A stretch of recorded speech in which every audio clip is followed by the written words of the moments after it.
We went from investing 250 million in Bitcoin to 425 million in Bitcoin to eventually a billion in Bitcoin to 2 billion in Bitcoin to just slightly less than 4 billion. You said there are decades when nothing happens and there are weeks when Bitcoin happens. So every decade there's some profound paradigm shift. It's such an out of the blue idea that no one can conceive of why you would even want it. What you've got is a lot of people questioning all their premises, and rising through that chaos is a new idea. What if I can encrypt energy? What if I can encrypt money such that nobody on earth, no government can debase it, no corporation can steal it? I don't trust anybody. I'm going to create a shared immutable ledger, incorruptible, immortal, transcendental ledger. If I can transfer $1 million of value from me to you without an intermediary, that means I have transcended the political realm. You said, Brian, I like Bitcoin because it has low aspirations. The idea of Bitcoin was, how do I create a protocol that's fair and equitable that I give as a gift to the world that no one can control? If you're going to do it and you understand thermodynamics, and if you have any sense of genetics or biology or physics, you realize you need to be very humble in your aspirations. How do we give the gift of property rights, freedom, and sovereignty and empowerment to everybody on the planet? The best idea 30 years ago was YouTube or Google Maps, Twitter or Facebook or email. I think the best idea for the next 30 years is digital energy. Everybody can own their stuff and nobody can take it away from them.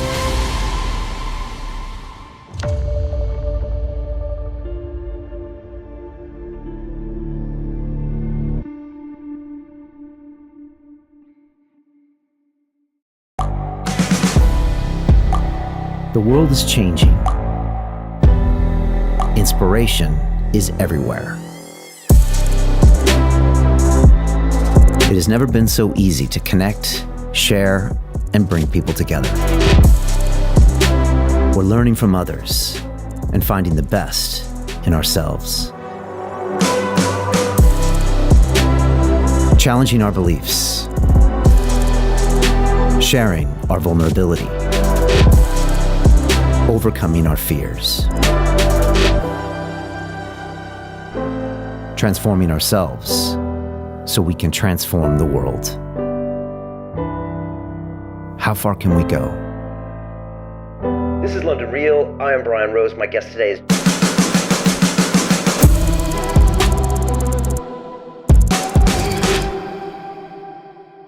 This is London Real. I am Brian Rose. My guest today is Michael Saylor, the American entrepreneur, technologist, author, and Bitcoin evangelist. You recently became executive chairman of MicroStrategy, having spent the last 33 years as CEO, with your change of position allowing you to focus even more on long-term Bitcoin strategy. You are the author of the New York Times bestselling book, The Mobile Wave, How Mobile Intelligence Will Change Everything, which correctly predicted the sharp rise in technology giants Amazon, Apple, Facebook, and Google, while highlighting the impact of mobile and social networks on global economic development. You previously described Bitcoin as the apex property of the human race, and over the past 2 years, you pursued a massive investment drive that has seen MicroStrategy purchase over 129,000 Bitcoin.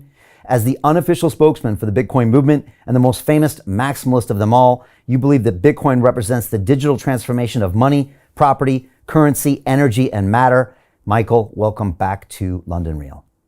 Hey, thanks for having me, Brian. Hey, it's great having you back here.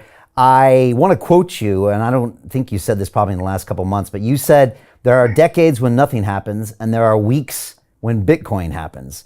And it's been 14 months since we spoke, but it feels like it's been years and years and years with everything that's happened since we talked. And I kind of wanted to maybe get your thoughts on kind of the year in review and the things that stick out in your mind. And I don't know where to start. You know, do we start with Celsius and Voyager going bankrupt? Do we start with the failure of UST?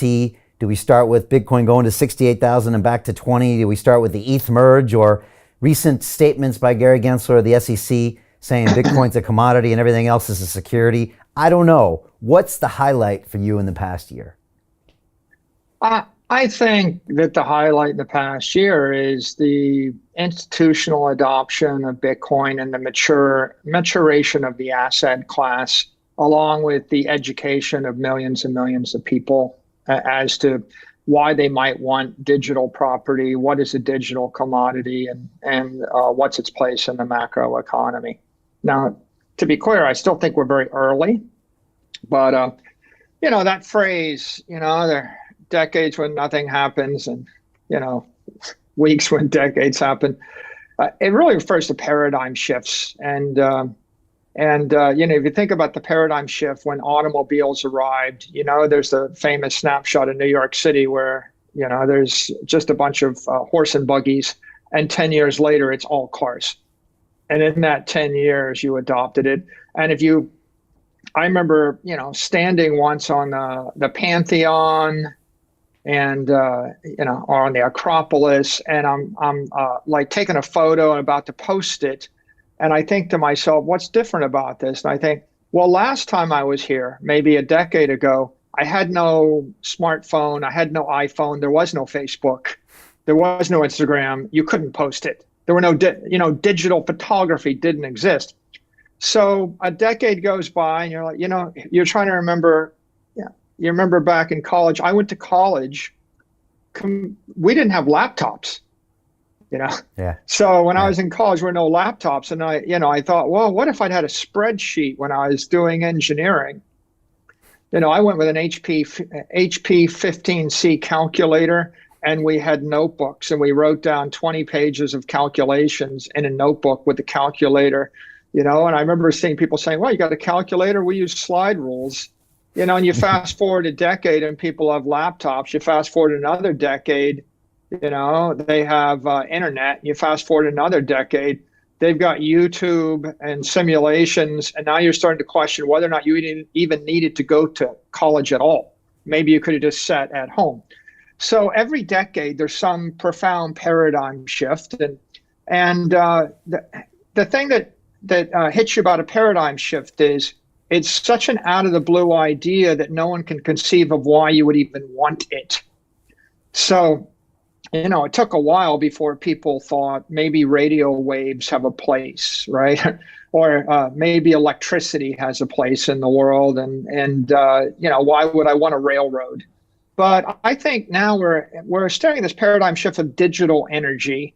And why would I want to move a block of $1 billion of something from point A to point B through cyberspace in a split second with instant final settlement, right?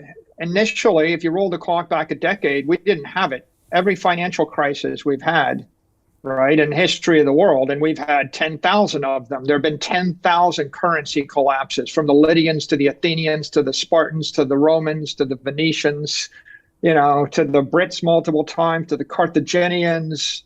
You could just go on, and the Persians, and go on and on and on and on. And the history is full of examples of an empire rises, someone mints a currency, the successors or the children of the conqueror debase the currency, the grandchildren debase it more, the great-grandchildren forget how they actually got the power, they spend everything, go wacky crazy, pretty soon the economy collapses, you can't pay your soldiers, they all defect, and the barbarians come over the gate and they take everything, including your debased gold. They melt it down, they purify it, they mint their own coin, and the cycle starts again. That's literally taken place 10,000 times. When von Schliemann dug up ancient Troy, he dug up like 19 ancient Troys. He found 19 cities buried under each city. Everybody said, good place to build a city. They would build it. They would rise over a couple hundred years. They would crash and burn. 200 years would go by. Someone else comes along and says, wow, good place to build a city. We do it again. We do it again. We do it again. That's the history of money. And that's the history of economics. Along comes Satoshi, and we've got the white paper, and, January 3rd, 2009, we launched this little monetary virus or this idea virus. And it kind of burns very, very low level for a while, and people aren't sure of it. It's a gimmicky thing, and it gets bigger and bigger and bigger, and waiting for, well, why would you need it? And you had to be a visionary to kind of need it or get it. If you lived in Argentina and your currency collapsed, and you remember the currency collapsing, or if you lived in North Korea, or if you lived in Africa and your currency collapsed, and you watched your family get wiped out, then maybe you get it. But that wasn't the mainstream, right? The Western world is not run by people that lost their family's life savings in Africa or South America. So it was an interesting idea, but it was a fringe idea until 2020. And in 2020, the monetary inflation rate tripled in the US. And what we saw was, in the world's best economies, you're losing 15 to 20% of your economic value in the currency every year. In the second tier economies, you're losing 30% or more. Like the Japanese yen is down 24% against the dollar in the last 12 months, right? And in the tertiary economies, you're losing 50, 60, 70% of the value in the currency. And that's where you get a Sri Lanka, where literally the entire government collapses, or what you're seeing going on in Africa and Zimbabwe right now, or famously in Lebanon, where people have been breaking into banks, taking people hostage to get their own money back, right? The bank robbers are robbing banks, and their demand is, give me my own money back, because the government stole the money and the banks froze it, devalued it, and they're going to give it back to you over the next 17 years, devaluing it 20% a year while they trickle it out to you. So here we are. We're in this great reset, if you will. People are questioning currency. They're questioning their political thoughts. They're questioning stores of value. And every conventional model, the 60-40 bond model, it's broken. Bonds, for example, are down 20% in the same year where stocks are down 20%. Okay, so that never happened for 20 years. So why does that happen? Because when you drive interest rates to zero, if you can't drive interest rates negative, then there's no way to get bonds to go up. So what we've got is the 60-40 models are broken. Conventional ideas like, oh, I'm just going to store my value by buying property, that's kind of broken in a lot of places. People are losing faith in just investing in property when you see the gyrations of this property. The conventional idea, I'm going to buy S&P index stocks. Well, the S&P is slightly up. NASDAQ is flat over the last 2 years. It blasted up and then it blasted down. So what you've got is a lot of people questioning all their premises, and rising through that chaos is a new idea. And the new idea is, what if I can encrypt energy? What if I can encrypt money such that nobody on earth, no government can debase it, no corporation can steal it? I don't trust anybody. People don't trust governments, right? We're at an all-time low in public trust of institutions. It doesn't matter what government. And they don't trust companies. And why? For good reason, because companies are influenced by governments, right? Right? If you're in America, you're certainly not going to trust a company in China. And if you're in China, you're certainly not going to trust a company in America. And then, a lot of people that don't trust domestic companies, and the Europeans and the Australians don't trust American companies either. So there's a lot of lack of trust. So if I can't trust that, then what can I trust? Where am I going to put my money? I'm going to do a slight detour here, Brian, but this is very interesting that I want to share with your listeners, which is I track the financial market since we embarked on our Bitcoin strategy. So here is what's happened since August 10th, 2020, when we adopted Bitcoin as a treasury reserve asset. Bitcoin is up 65%. MicroStrategy stock, and MicroStrategy's bought almost $4 billion, not quite, but nearly $4 billion of Bitcoin. MicroStrategy stock is up 66%.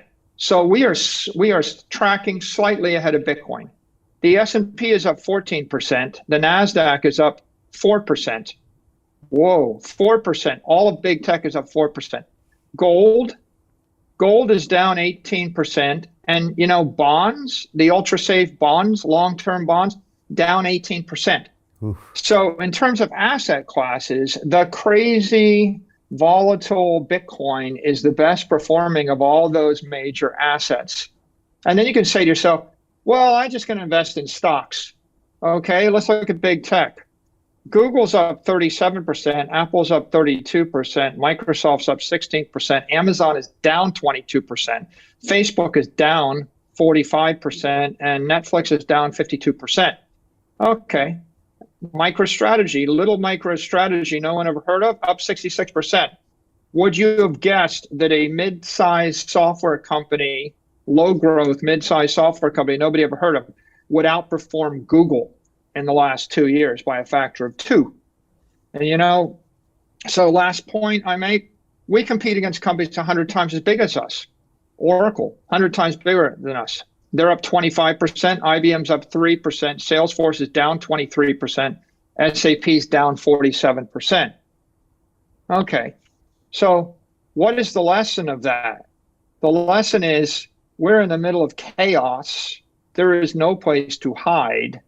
Your choice is you could buy gold, but gold is dead metal and it's just getting ground into the dirt, right? I can seize your gold. Gold is the half-life of money, and gold is 35 years. And you can't put gold on 8 billion iPhones. So the problem is there's no tech in gold, and it was a good idea in the 19th century, and it's centralized. Governments can seize it, and the gold miners keep debasing it. They keep mining more gold, right? In the best year, you get 2% more. In the worst year, someone seizes a bunch of gold, dump it on the market, you get more than 2%. So people are looking for a safe haven. What's it going to be? Property in Africa? Property in Venezuela? You can't have property in North Korea. Property in Argentina?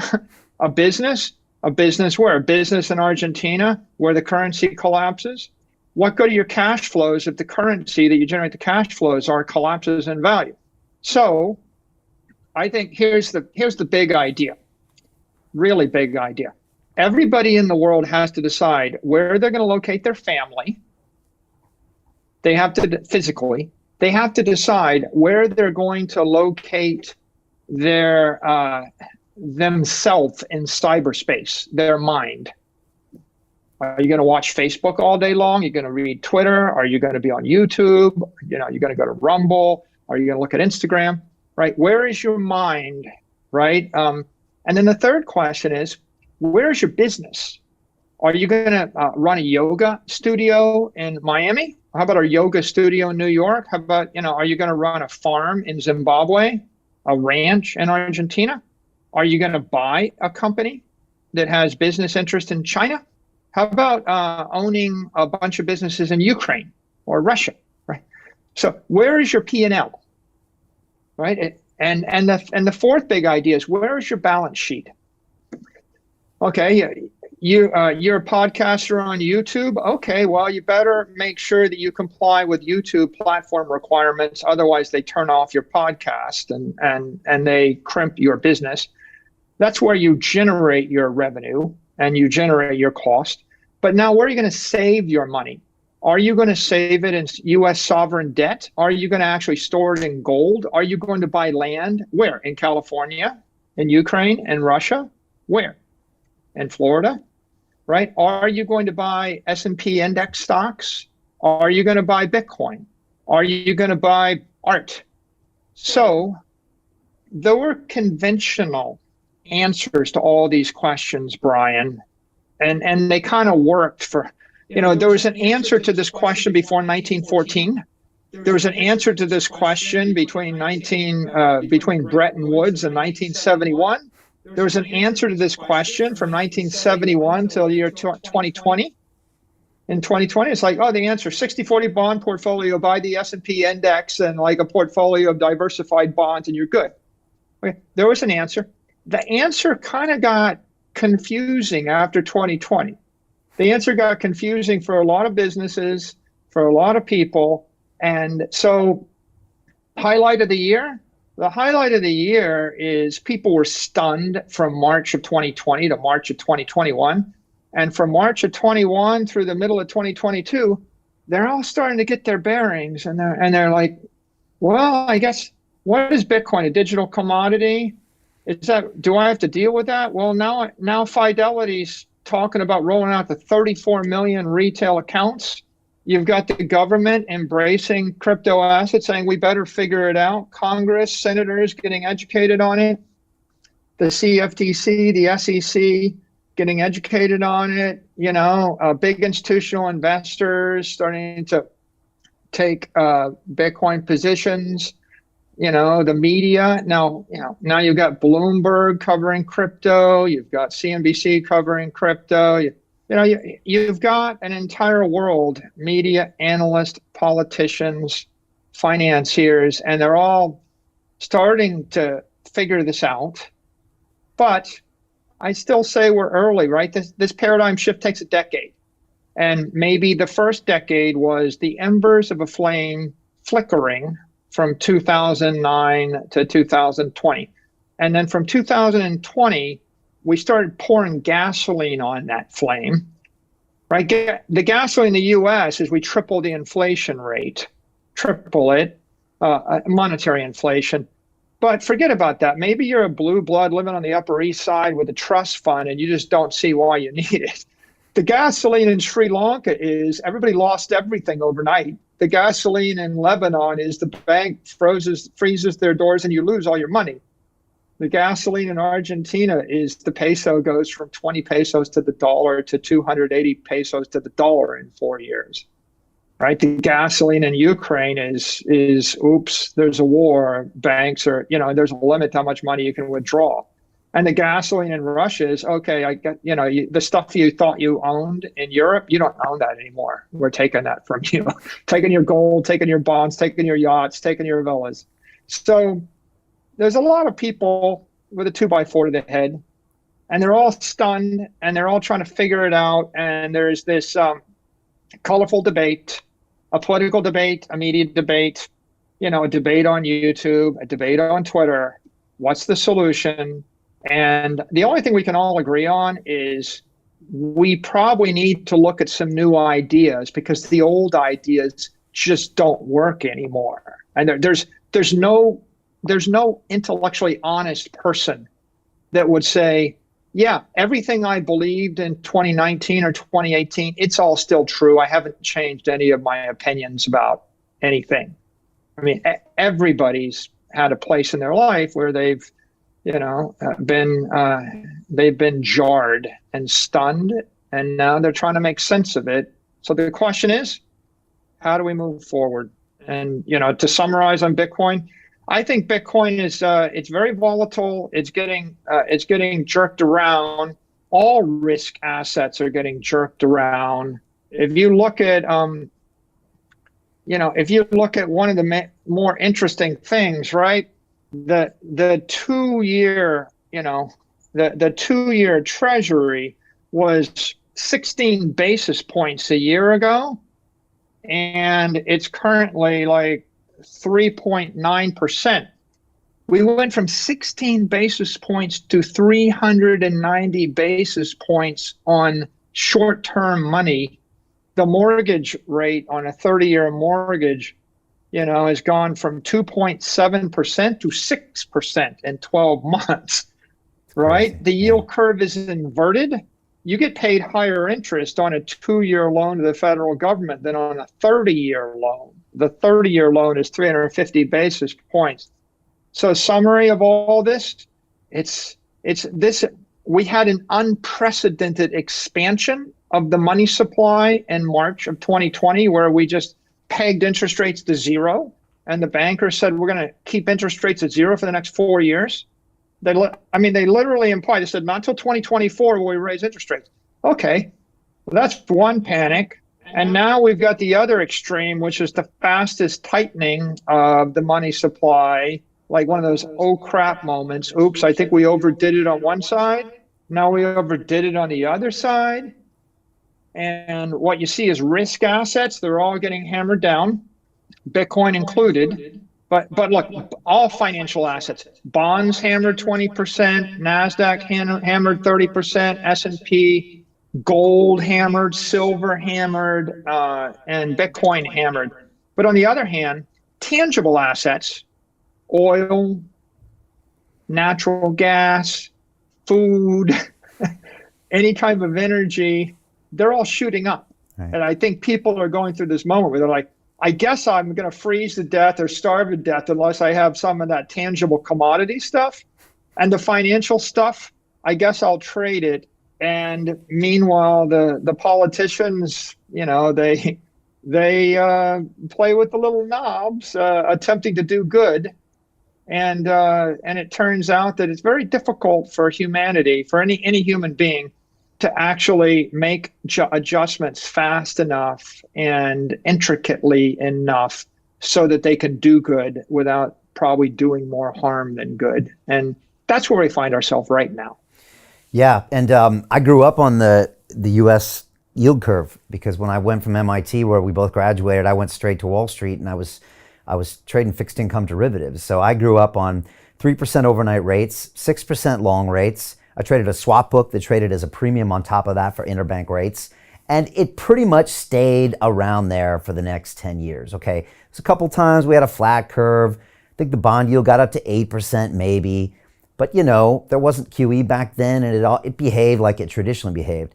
What you just said boggles my mind, that a 2-year note could go from 16 bips to 390. That's just, the beauty of the fixed in 50 weeks. That's crazy. I mean, 50 weeks. And it's such a massive market for people that don't know. It's so big, and that's why it usually doesn't move much, and it can still move markets. And now it's all over the place. Like you said, we used to believe that the Fed had some control over the economy. Now it's not obvious that they have any control, or that what they do helps the economy.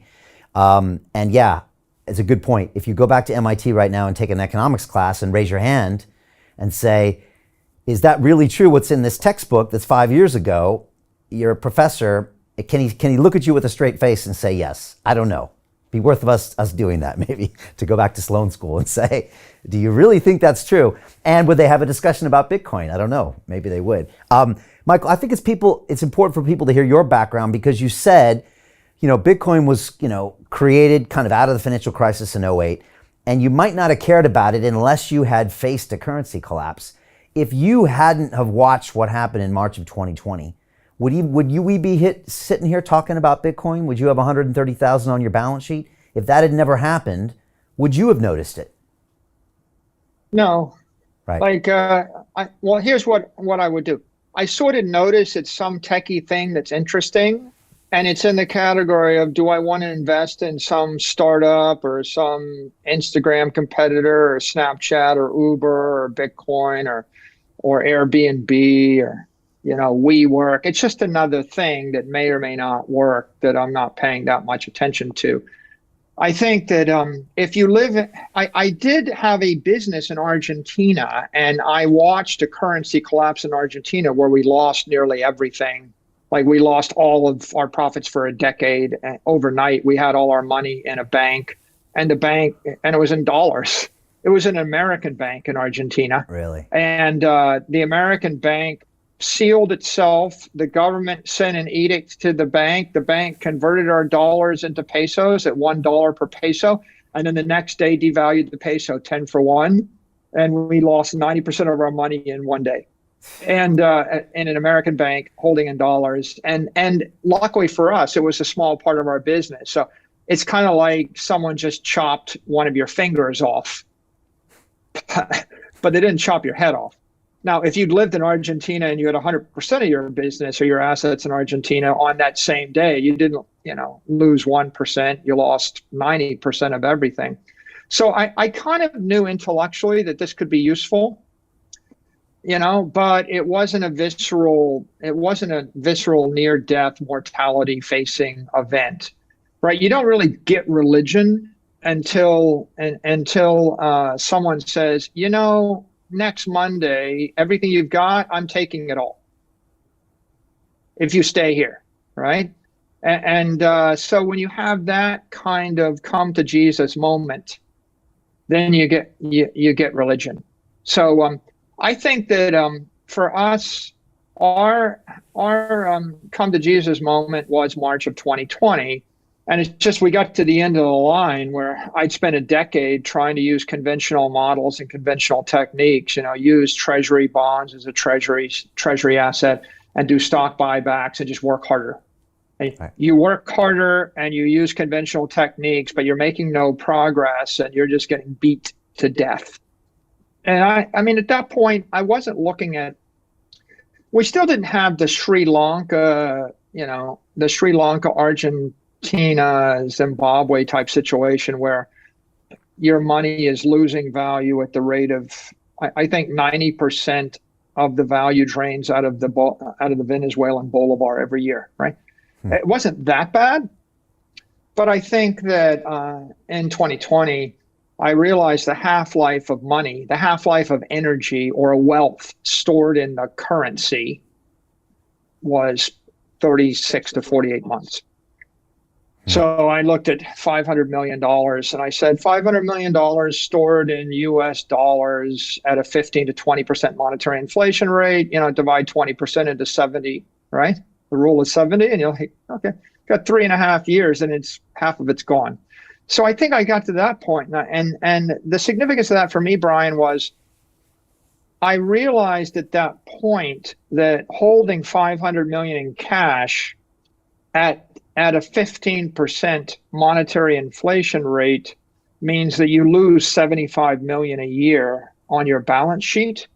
And the best I could hope for is 2,000 people working themselves to death, doing 100,000 things right every year, everywhere in the world. And if we didn't screw up anything, and if everybody worked themselves to the bone, we could make 75 million.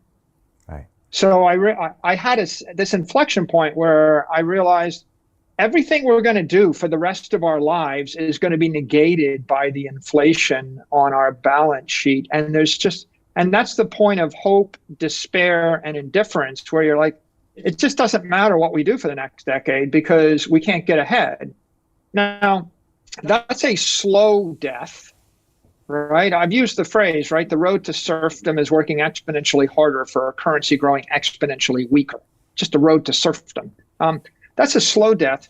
But if you took yourself and you dropped yourself into Venezuela or Zimbabwe, and I just told you, or Argentina, it's the same idea, but instead of a slow death, it's just a fast death, right? You might as well just open up a vein and let the blood drain out, right? It's not like giving a pint of blood a week. It's like giving a pint of blood a day, or I just open up the vein and I just bleed out, right? I mean, that's what hyperinflation is. So I would say we were jarred out of our liturgy or jarred out of our conventional thinking because of that crisis. And then we had this couple of advantages. One, we had a huge balance sheet. And so if you were running on 500 million in debt instead of 500 million in equity, right? When you're running on 500 million of equity at 15% monetary inflation, it costs you 75 million a year. But when you're running on 500 million in debt, you're actually getting 75 million a year. So you see, right. If you're an indebted company, you wouldn't be as sensitized to that. So we happen to have a lot of cash. We had positive working capital. And then we had a company with a fairly tight board, 5 people. We knew each other and a very smart, engaged executive team and engaged board. And I'm the controlling shareholder of the company. So we didn't have to worry that we would have some hostile takeover activists that would just immediately target us if we were to get outside of the conventional bounds. And so we had sort of not much to lose. We had something to gain. And our option was a fast death. We give the 500 million back to the shareholders, and we just get beat to death by Microsoft and Oracle, or a slow death. We keep the 500 million, but we just gradually get whittled down at 50 to 100 million a year. Or take a risk You ride out from the castle or the citadel, and you make a stand on the plain, and you fight that battle, and you may win or you may lose, but you know that if you just cower in your citadel, when you get surrounded, you're going to get starved out, choked out, they'll cut off your water supply, right? There's no way you're going to win unless you make a stand. So we decided that rather than the slow or the fast death, we would go and do something and take a risk. And it's a very intricate story, which is probably beyond the scope of this, but the short of it is about 10 different transactions, a Bitcoin, a share buyback, a Dutch auction, equity raises, junk bond, convertible bonds, lots of communication to the street.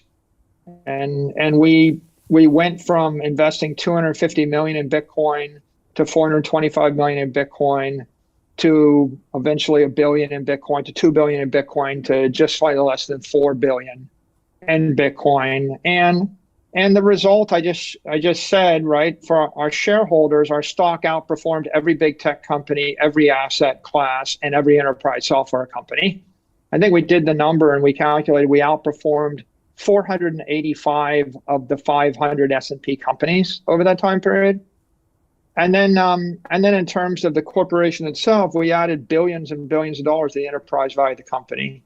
So it's paid off so far, even though we get thrashed this way and that way by volatility. Right. Now, the war in Russia, the war in the Ukraine, the utterances of the Central Bank of Europe, the utterances of the Federal Reserve, all of those things impact our stock and impact our shareholders. But, better to get out. It's another analogy. You're in a rowboat, you're rowing 3 miles an hour. The wind is blowing against you 20 miles an hour. The current is 10 miles an hour. You're never going to get to your destination. You will starve to death before you get there. Your choice, reach down in the hull, put up the sail, tack into the wind, and now you're sailing with the wind. And you know what? You're actually going somewhere, and you probably will get to your destination, but you're going to actually get jerked around by the storm, and it's going to be a fast ride and maybe a harrowing ride, but you have life and you have an opportunity because you've harnessed a new energy source, and the old strategy was going to kill you. The new strategy it's scary. I got to learn to sail. I got to learn to fly. It's invigorating. It's different. People are going to think you're crazy, but they wouldn't be talking about us, and we would be just very quietly starving to death or getting squeezed out of existence while we didn't really bother anybody or threaten anybody had we not done what we did. Right. Okay. I like the decision you made. I think it was the right one. Question, is there a price of Bitcoin where things get interesting for you as far as where, I don't know, not that you get stopped out, but where as a leverage position gets where it's like, okay, now there's an issue where I might have to liquidate Bitcoin. Is there a price there? Is it 12,000 or 13,000 where that's an issue, or is that not the case? No, we've been pretty artful about this. For example, the first 425 million, almost the first 500 million was equity. And then the next 500 million or the next 1.7 billion was convertible debt, but it was converting into equity, and it's unsecured debt. So it's not related to the Bitcoin. It just becomes equity at some point in the future. And then the next 500 million was a junk bond, but that was secured against the cash flows of the software business, which is very stable. That can be refinanced in the future, and it was a 7-year junk bond. So again, not really correlated to Bitcoin. And then the next billion was an ATM equity issuance. We issued $1 billion of stock. So you see, we've issued a lot of equity, and then we've financed other parts of the business. It was only the last 205 million where we pledged some Bitcoin as collateral. So that's our famous Bitcoin-backed loan, or Bitcoin-backed, loan facility with Silvergate. And we calculated that when we did that, we were 20x over collateralized. Like we had 20 times as much Bitcoin as the loan. And right now we're probably 10x over collateralized. I think if Bitcoin got down to 3,500 a Bitcoin, then we'd have to come up with some other collateral. Okay. But, we just announced another $500 million at the market equity shelf registration. So we've just used a balance of equity, long-term debt, secured debt, unsecured debt, just a very thin layer of borrowing against the asset itself. And we primarily did that just to prove it could be done in order to legitimize it as an asset you could borrow against. So the answer to your question is, I don't really worry so much about that.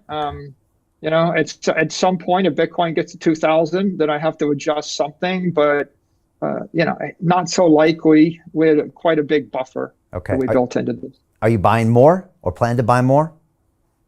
Yeah. Okay. Yeah, we are. I remember when you were here last time, I said, how are you going to buy it? And you were like, oh, we'll buy it up to 250,000. Like, I remember you just said that just resolutely, like this for the next 1,000 years. You're like, I'm happy to keep buying this. I don't know if you remember. We still got the same, question, which is, if I have an increment of $10 million of cash flow, do I put it into bonds? Do I put it into gold? Do I buy silver? Do I buy land? Do I buy art? Do I buy Bitcoin? So I still think Bitcoin is the most scarce, most desirable, highest quality property. It's a long-term store of value. So I think generally for us, we've adopted a very simple strategy. We keep enough working capital to last us a year, normally in the range of about $50 million in US dollars. And then when we have excess cash, either from operating income or any other financing opportunity, we put that into our treasury reserve asset. And we have adopted Bitcoin as our primary treasury reserve asset. So we're 100% treasury reserves in Bitcoin. You might decide that you're going to split your treasury reserves 1/3 property, 1/3 art, 1/3 Bitcoin, or 1/3 S&P stocks or something, right? It's a preference for an individual or an investor. But of course, our company, MicroStrategy, has adopted a Bitcoin strategy, and we have transparently communicated that to all of our outside shareholders, and that is in our 10K filing. So when someone buys MicroStrategy stock, they know what they're getting. They don't want us to hedge or juggle 16 different assets. So if I showed up and said, hey, I found it, we can buy a Picasso and I got a good deal on it, we think that's better than Bitcoin, all my shareholders would freak out because they don't want to invest in an art hedge fund or a real estate hedge fund. They want someone that's got a Bitcoin strategy. So from a corporate point of view, it's the right thing for us to do. I personally think it's the highest quality property in the world, and I think it will appreciate the best over time. And as I pointed out to you, it has performed the best in the past 2 years versus every other option. So we've been right over a 2-year time frame. I think we'll be right over a 4, 8, 10-year time frame. But even if it turned out that your Picassos were better or your Rolexes were a better investment, we're running a publicly traded company. To continue watching the rest of the episode for free, visit our website londonreal.tv or click the link in the description below.